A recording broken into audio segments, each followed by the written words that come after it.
The Jesus music. I'm reviewing this because I bought this. Um, so a little quick backstory. Um, I don't watch religious movies, to be honest. There are exceptions to that rule. Now, there are also, I should state, there's a difference between a religious movie and then a movie that has religious themes or is based on religious text. For example, the Ten Commandments, for example. This is not a religious movie. This is a movie that's based on religious text. And the reason why is because, quick backstory, I did grow up in a religious home. And, you know, I am not a religious person. So watching films that are only meant to appeal to people that are of certain religions is not interesting because they're usually not good movies. And the reason why is because they're usually made by priests or bishops or people who excuse me, I can't say the word. But basically, see over congregations, things like that. That type of thing, right? They're usually not very good movies, but they're usually movies that if you're part of the religion, you'll enjoy it because you already agree with the message. And that kind of nonsense filmmaking is really not something I ever want to support or see made. Ever. And so, you know, when the Jesus music came out, I assumed it was another boring, bland Christian movie that I'm sure Christians would eat up, but actual people not part of that religion probably would hate and despise. Now, I'm not saying any of this to dis anyone's religion or anything. I'm saying this because it's context to why I didn't watch this movie. It's also context to why you people in these religions should probably look at fixing this issue. And the reason I say that is because we're talking about something that is actually detrimental to your religion is that you are funding projects that are only made for people who are part of your religion, right? And it's doing more harm than good. So, you know, um, believe what you want to believe, but Christian movies are usually bad. So, but I didn't. So, but I started hearing non-Christians say this was a good movie, and I was surprised when I watched it. This was a movie that was a holy shit experience because this is basically a movie about the movement of Christian music throughout the 1960s. And it does not hold back from the shit that went down in the 1960s, like the real unbridled shit that happened in the 1960s. There's a point where someone just breaks down in this movie and says, I did LSD.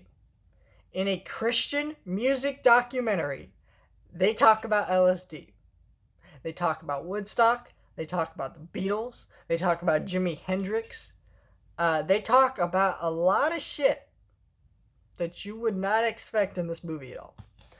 Because, let's be real, Christians don't want to talk about anything that might shed a negative light on their religion.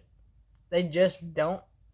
I'm not saying every Christian's like that, but the religion as a whole does not want to do that, especially in films that are mass marketed and put out.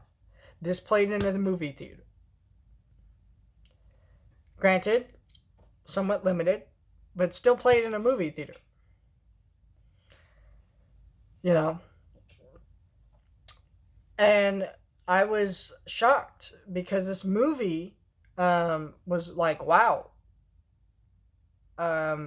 Because basically, they talk like the way they explain it in this movie. Why there's a lot of drug talk in this movie, and why that is because they explain in the documentary that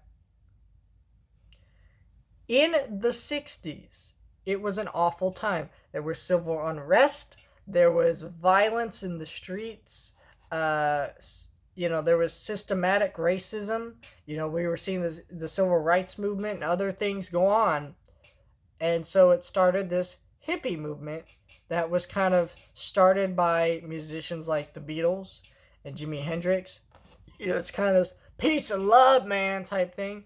And there was Vietnam and all these other things. And the way they describe it is no one knew that they were going to make it till tomorrow. These people thought that they were going to die.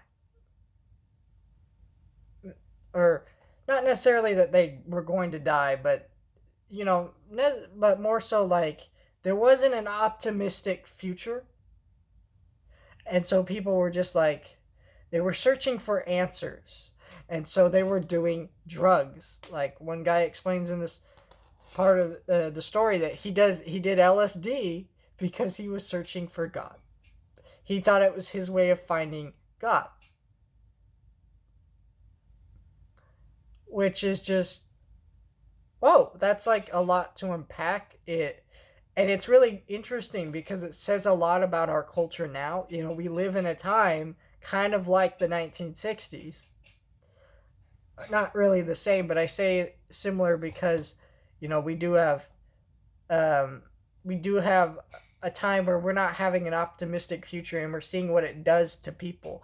And it's a movie that's relevant now. This movie I'm talking about right now. It's a movie that's very relevant now, but also a movie that's very, like, not what you would expect from a Christian movie. To be honest, I don't give a shit about Christian music. I don't really listen to it. Don't have any issues with it. It's just there.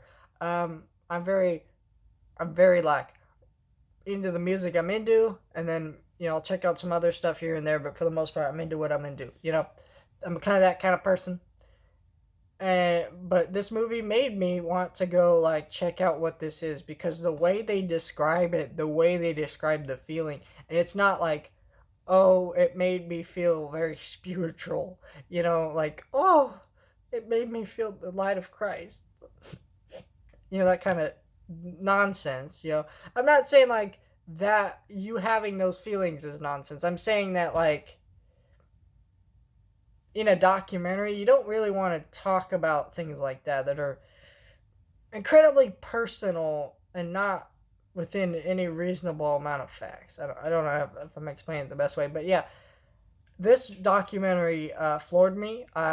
This documentary is incredible. This Blu-ray goes for $15. Has a digital copy with it. It has a slipcover. Really actually like that slipcover. Not actually a bad slipcover. And then it's got a Blu-ray and DVD disc. This was just a movie that I just... a movie that just blew my damn mind for a minute, because it's not a movie that you would expect at all. The things they talk about, the way they talk about them, and it was just like, holy shit, this was phenomenal.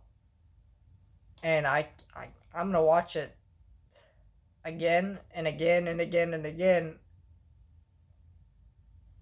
in the future, because this documentary was so much to unpack that I want to watch this again to like dive into it more and kind of unpack the rest of it, because again, I think this movie has a lot to say that I didn't expect. I don't know, I expected this movie to be more fluffy and light and maybe even lie to you, because I don't know, but it was like, wow, it was a lot.